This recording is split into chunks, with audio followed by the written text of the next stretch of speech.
আপনার বিকাশ বা নগদের পিনকোড আপনি জানেন, ওরাও জানে। কিভাবে ওরা জানে? তারা একটি নাম্বার তৈরি করবে, 11 সংখ্যার একটি নাম্বার তৈরি করে ওই নাম্বারে সেন্ড মানি অপশনে গিয়ে কিছু টাকা পাঠাবে। টাকা পাঠাই দেখবে যে হ্যাঁ এই নাম্বারে বিকাশ বা নগদ করা আছে। তখন তারা কিছু কমন পিনকোড ব্যবহার করবে, যেমন 2233 4567 89 10 বা এরকম কিছু কমন পিনকোড ব্যবহার করে দেখবে যে হ্যাঁ শিওর পিনকোড মিলে গেছে। কিন্তু যেহেতু সিমটা আপনার হাতে, তাই তো তারা টাকা নিতে পারতেছে না। তাই প্রতারক চক্র একটি কৌশল অবলম্বন করে আপনাকে একটি বিলাং মেসেজ দিবে, কিছু টাকার বিলাং মেসেজ, যেমন 5,000 টাকা হতে পারে, 10,000 টাকা বা 20,000 টাকার একটি বিলাং মেসেজ দিবে। আপনার নাম্বারে মেসেজ আসবে, বাট টাকাটা জমা হবে না। আপনি তো মেসেজটা দেখলেন যে হ্যাঁ টাকাটা আসছে, কিন্তু ব্যালেন্সটা তো দেখলেন না। তখন প্রতারক চক্র আপনাকে ফোন দিয়ে বলবে যে আপনার এই নাম্বারে আমি 10,000 টাকা ভুলে পাঠিয়ে দিছি, আপনার এই টাকাটা খুবই জরুরি। আমি তো থানায় একটা জিডি করে বিকাশ বা নগদ কিছু কমপ্লেন করে আপনার অ্যাকাউন্টটা আমি বন্ধ করে দিছি। আমি তাদের সাথে কথা বলছি, তারা আপনাকে ফোন দিলে আপনি কিছু তথ্য শেয়ার করবেন, তা নাহলে আপনি এই নাম্বার থেকে লেনদেন করতে পারবেন না। তখন সে ফোন কাটার পরপরই বিকাশ বা নগদ প্রতারক চক্র আপনাকে ফোন দিবেন।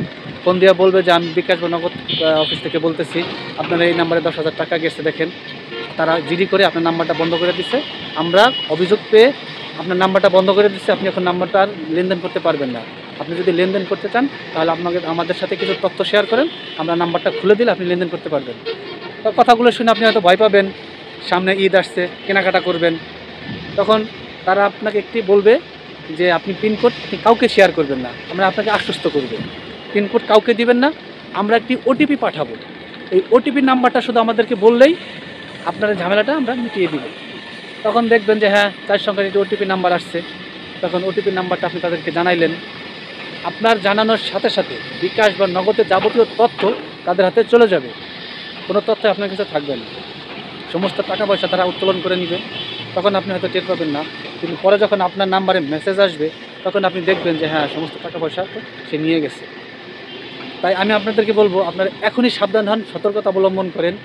আমার একটি কথা আপনারা মনে রাখেন, যদি সেই একটি কথা মনে রাখতে পারেন তাহলে ভুলেও কখনো প্রতারক চক্রের ফাঁদে পড়বেন না। কি সেই কথাটা? মনে রাখবেন যে নগদ, বিকাশ, রকেট বা ব্যাংক কর্তৃপক্ষ কখনোই আপনাকে সরাসরি ফোন করবে না। আপনাকে ফোন করে কখনোই বলবে না যে আপনার অ্যাকাউন্টেতে ভুলে টাকা চলে গেছে বা ঝামেলা হয়েছে বা অ্যাকাউন্টটা আমরা বন্ধ করে দিছি, এই ধরনের কথা কখনোই বলবে না। সবসময় একটি কথা মনে রাখবেন যে তারা কখনোই আপনাকে ফোন দিবে না। যদি এই কথাটা আপনি মনে রাখতে পারেন তাহলে ভুলে আপনি প্রতারিত হবেন না। এই মেসেজটা, এই ভিডিওটা আপনি দেখলে আপনি জানলেন, কিন্তু গ্রামের কিছু অসহায় মুরব্বী আছে, মানুষ আছে যাদের বয়স্ক ভাতা পায়, শিক্ষা ভাতা পায়, তারাও প্রতারিত হচ্ছে। তাই আপনাদেরকে বলবো এই ভিডিওটি বেশি বেশি শেয়ার করে তাদেরকে দেখার সুযোগ করে দিবেন, তাহলে সবাই সতর্কতা অবলম্বন করতে পারবে। ধন্যবাদ সবাইকে।